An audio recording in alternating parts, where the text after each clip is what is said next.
If you were a kid in 2007 like me, playing LEGO Star Wars on the Wii after school, you probably remember this infamous level. And if you were a kid in 2005 with a GameCube or an Xbox, you might remember struggling with this level for hours on end. This is the Mos Espa Podrace.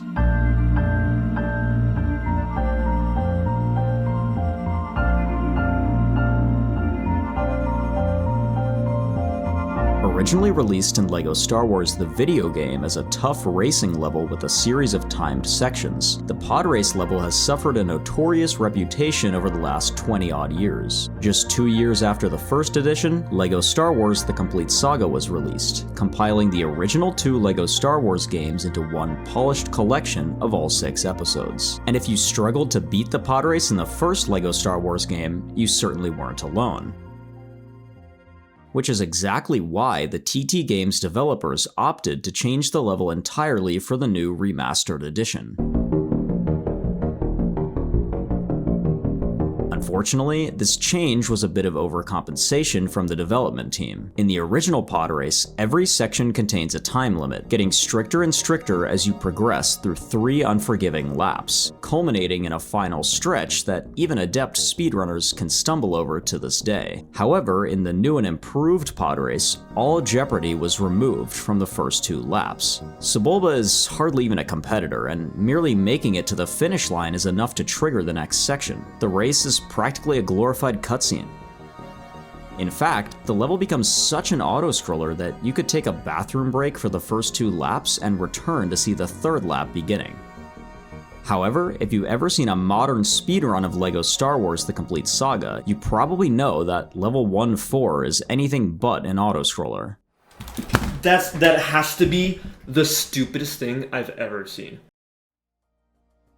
While the concept of speedrunning has been around since the 20th century, the LEGO Star Wars speedrun only picked up traction around 2018. Since its bloom in popularity, Podrace has transformed from a throwaway filler level into the most intense and punishing split in the entire speedrun. Let's take a look into how it has evolved and how speedrunners managed to break an auto-scroller wide open.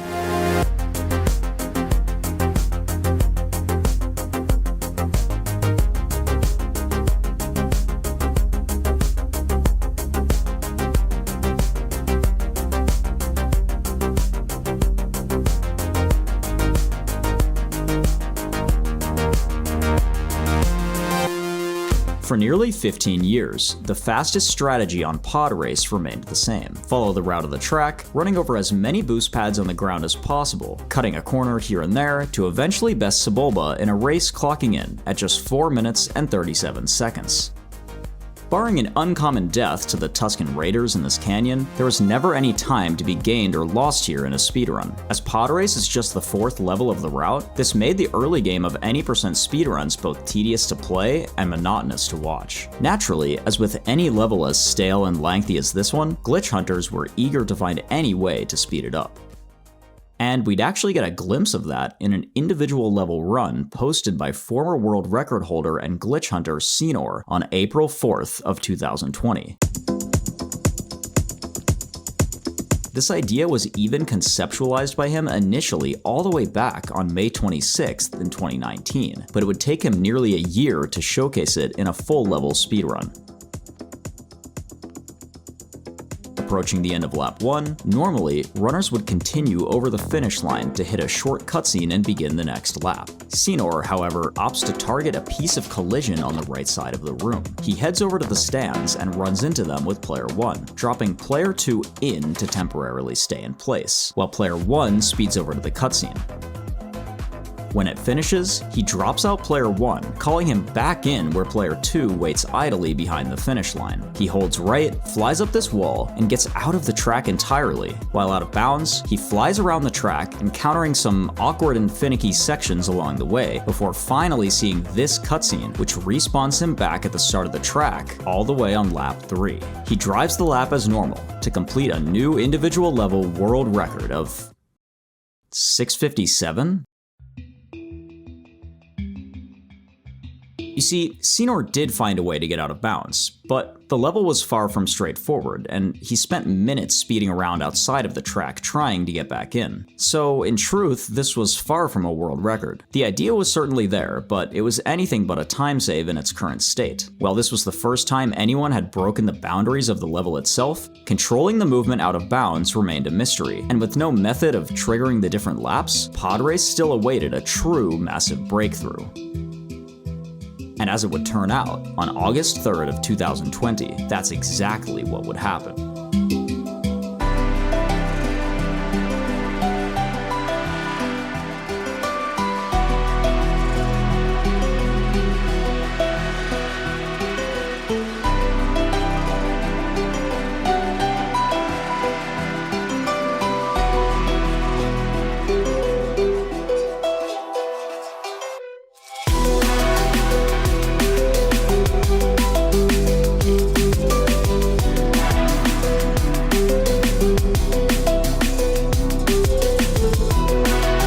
Runner Hovster101 and his friend P53 had posted a real setup for a way to completely skip lap 2, and this time, it wasn't 7 minutes. Incredibly, this speedrun performed by Hovster would clock in at just 3 minutes and 59 seconds, the first ever sub-4 pod race, and a 35-second individual level world record. The community would coin this new sequence break pod fraud, an improved strategy over Senor's original lap 2 skip. So how exactly did they do it? Well, to understand what Hovster and P53 did, we'll first need to understand how the level is laid out. The first lap of the pod race can be subdivided into sections. The first section is nicknamed the mushroom section due to these mushroom-shaped rocks that you drive through. After that, you advance through this enclosed tunnel. When leaving the tunnel, you hit a quick mid-tro cutscene indicating that the Tusken Raiders are stationed atop the canyon, which is the next section of the level. At the very end of the canyon, there's a key checkpoint on the ground that must be crossed in order for the game to register your lap as complete. After passing this checkpoint, you drive through this set of arches, before finally turning the corner into this long straightaway filled with boost pads just in front of the finish line. Now, the second lap is almost identical, with just one change. When you reach this point in the mushroom section, a different mid-tro cutscene plays, where Sebulba brutally murders Mahonic, commonly understood to be one of the most tragic scenes in all of LEGO Star Wars. This replaces the post-tunnel cutscene, while the rest of the lap remains identical. Finally, you reach lap 3, where another short cutscene plays to warn you that Sebulba is ready to take you on. This lap has few changes, only the mushroom section having a different route and these boulders falling in the canyon. The run begins by driving lap 1 all the way through to the last section, tied with the previous world record entering the final straightaway of the lap. Here, Hovster and P53's route diverges. While Senor used these stands on the right side to clip out of bounds, Hovster would actually use this rock instead. And to understand why, we have to look at one of the major changes TT Games made to the pod race in the complete Saga. In the original game, you had to hold A to move forward, while in the new game, everything could be handled on your control stick. In addition to this, you'd have a constant force pushing your pod racer forward at all times, allowing you to complete the first 2 laps without pressing a single input. This force is so strong that even holding backwards does not prevent you from advancing in the track. Hovster and P53 would use this mechanic to their advantage. As Hovster runs into this rock, he calls his second pod racer in. Due to this constant force pushing his pod racer forward, he is pushed into the rock and eventually all the way through it, ending up completely out of bounds. He drops his inbounds player out, and, just like Senor did, he decides to send one player over to the lap 2 finish line to trigger the cutscene while another player stays back. Except, hold on, why did this cutscene trigger here when we previously established that the cutscene was located further into the mushroom section? This actually happens because the game is looking for the position of the player furthest into the lap, which, in Hovster's case, is actually his player behind the finish line. Seeing this, it plays the cutscene immediately, and when the cutscene ends, he can drop the deployed player out, leaving player 1 alone out of bounds. Now, while on the intended track for the race, your pod racer is restricted to moving forward, leaning left, and leaning right. When outside of the intended path, all directional inputs are fair game. Utilizing this mechanic, Hopster turns right to begin aiming his pod racer at the other side of the canyon. While it might seem logical to simply point back at the finish line to hit it again and progress to lap 3, the developers were a bit smarter than that.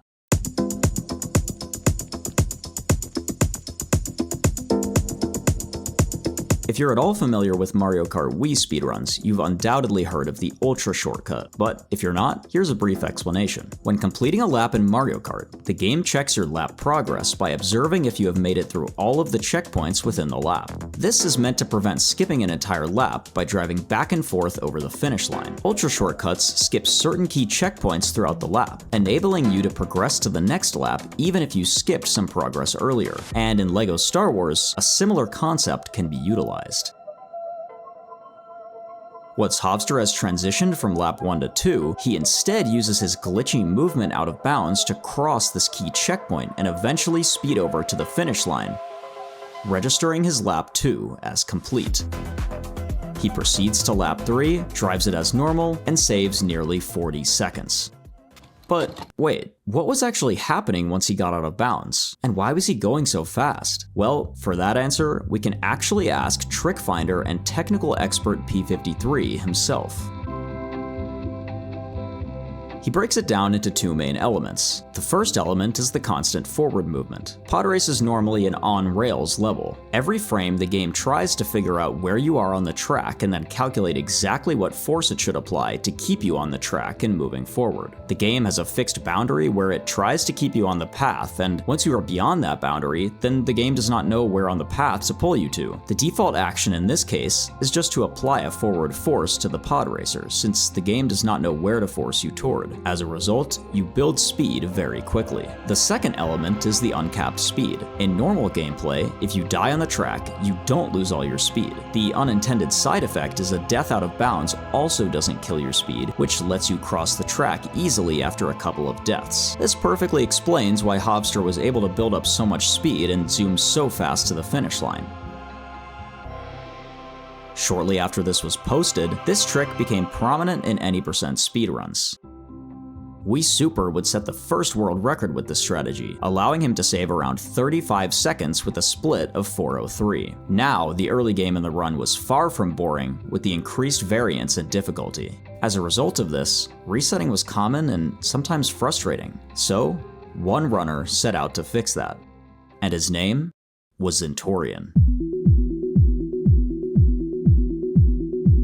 You see, the reason pod fraud was so difficult was because of this very precise movement here, splitting your players such that one hit the cutscene by holding a specific angle, and the other stayed out of bounds by holding left. This had a low consistency rate and could easily miss due to a number of small mistakes. But on December 22nd, 2020, Zentorian posted this video titled "Fast Pod Fraud," and immediately his method differed to the original. After clipping through the rock and dropping player 1 out, he instantly called player 1 back in. He would actually perform the split here rather than at the finish line. By holding left on player 1, he started gaining immense speed by being out of bounds. Because of this, player 2 could speed to the finish line, while player 1 turned left and zoomed to the out-of-bounds section aimed at the canyon. From there, he would implement yet another new strategy. By aiming near the key checkpoint in the canyon, he could build just enough speed to cross over to the other side, but not enough that he would make it all the way over. Just at the end, by calling in player 2, he could use that player to hit the key checkpoint while player 1 died, before dropping the deployed player out. Player 1 would respawn near the finish line and simply aim at the stands to come back in bounds and complete the lap.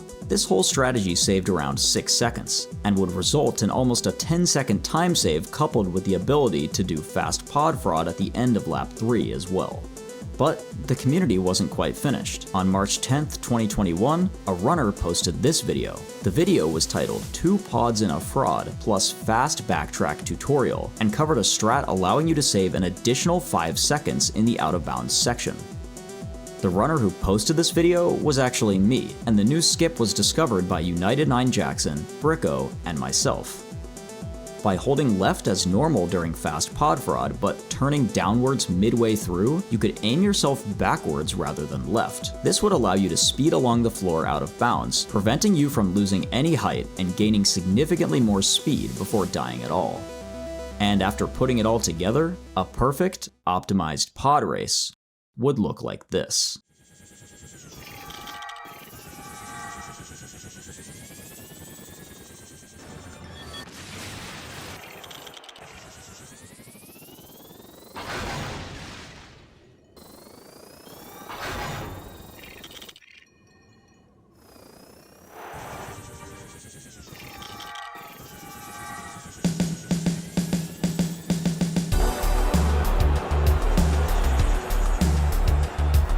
So, over the course of just a year, the Mos Espa Podrace was cracked wide open by LEGO speedrunners.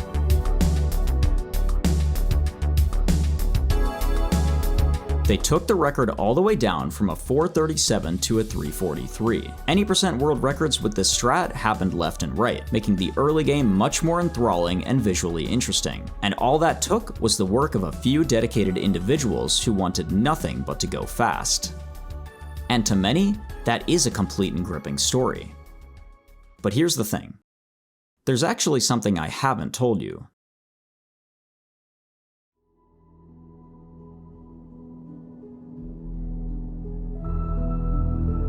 You see, saving a full minute on Podrace was unthinkable back in 2019. One of the most complex and unique skips in the entire game came to fruition after months of debate, and the Podrace level became an intensely micro-optimized movement level. New best times would be by frames, with cleaner menuing and slightly better lines. Eventually, there was nowhere left to go. And for nearly 4 years, that was the case. But the truth is, it didn't end there. Speedrunners weren't satisfied with skipping lap 2 and calling it a day. The LEGO Star Wars speedrunning community will do anything to break open a level. They'll do anything to break open a room, or to save frames anywhere in the game. In fact, they will even dedicate hundreds of hours to solving an incredibly niche mechanic accidentally implemented by a group of software developers in the mid-2000s, which is why, on January 3rd, 2025, P53 posted this.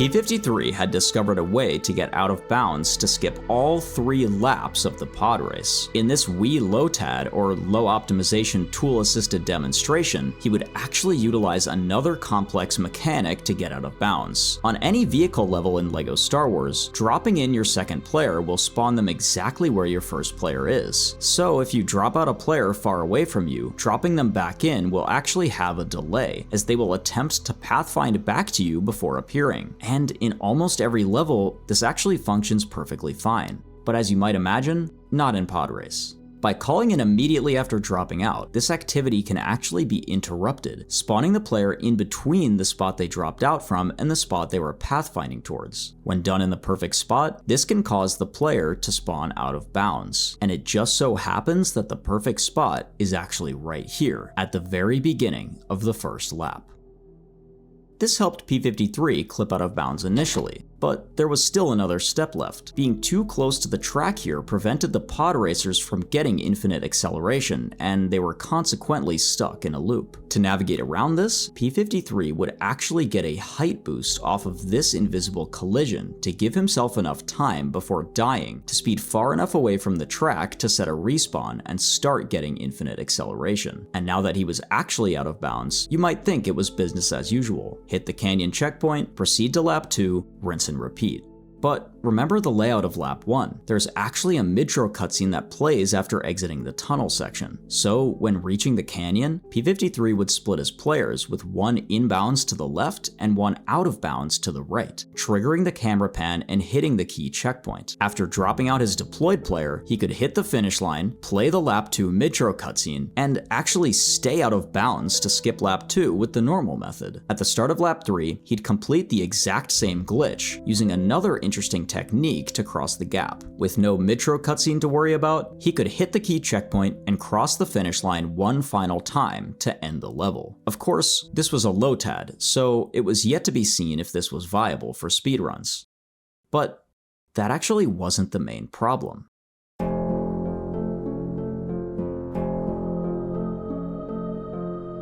I mentioned earlier that this LOTAD was performed on Wii. This is simply because P53 found it easiest to create a tool-assisted run on the Dolphin emulator version of the game where he could use save states. Unfortunately, the primary version for speedruns has remained on PC for over 6 years, and as luck would have it, P53's find wasn't quite possible on PC, or at least not yet. It would turn out that the pod racer drop-in mechanics on Wii were just slightly different, calling in a few frames faster, making it much simpler to clip out of bounds. In addition to this, the strategy P53 used to cross the gap was a Wii exclusive, and on top of all of that, it seemed like staying out of bounds after completing lap 1 was almost impossible to perform in any consistent manner.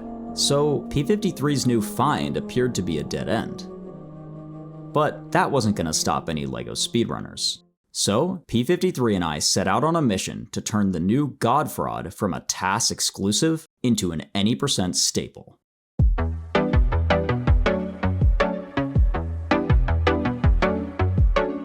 The first step would be figuring out how to clip out of bounds consistently on the PC version. This might sound like a tall task, but it was actually one of the shorter hurdles to clear. While on Wii, to interrupt your redrop-in, you could simply press the drop-in button on just the next frame after dropping out, PC would implement a small delay when attempting this. Luckily, holding a button on a different controller while dropping the first one out would quickly call the second one in instead. But it wasn't quite as fast as the Wii drop-in, so using it to clip out of bounds was unreliable. Eventually, I discovered that this could be done by switching from a keyboard input device to a controller instead, reducing all button delay, and finally making this an RTA viable technique.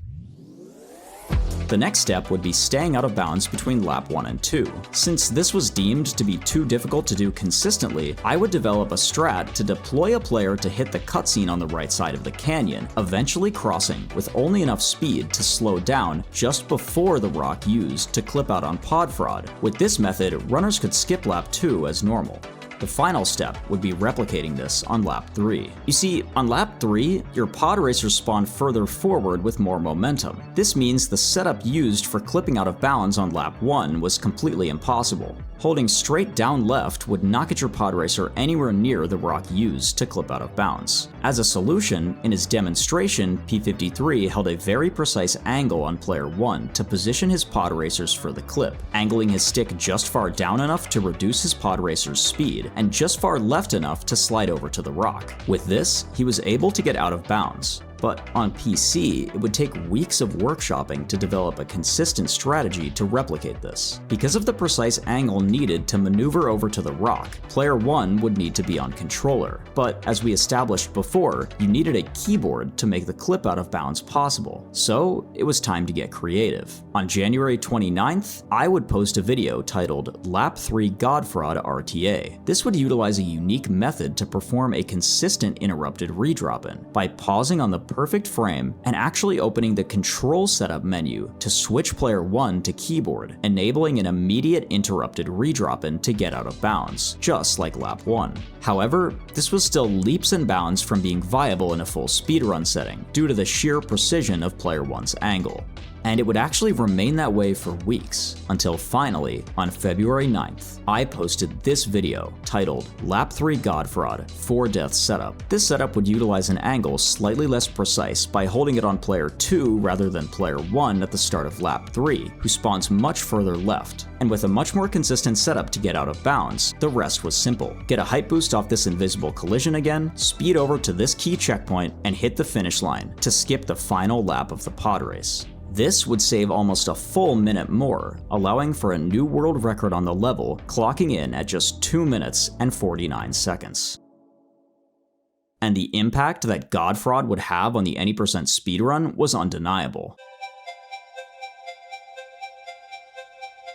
To start, this instantly became the most difficult trick in the entire run by some distance. Clipping out of bounds on lap 1 was incredibly precise, with the window to clip on lap 3 even tighter. Getting an adequate height boost was janky and inconsistent, managing your speed properly took hours of practice, and even controlling the inputs across both controllers was hard too. God Fraud would play a part in multiple early game disasters in the upcoming any% tournament, causing chaos and upsets in numerous top-level races. Yet, despite all of this, the skip would appear in a number of any% world records following its discovery. And so, what started as a 5-minute auto-scroller would be transformed into a less than 3-minute skip gauntlet over the course of just 5 years.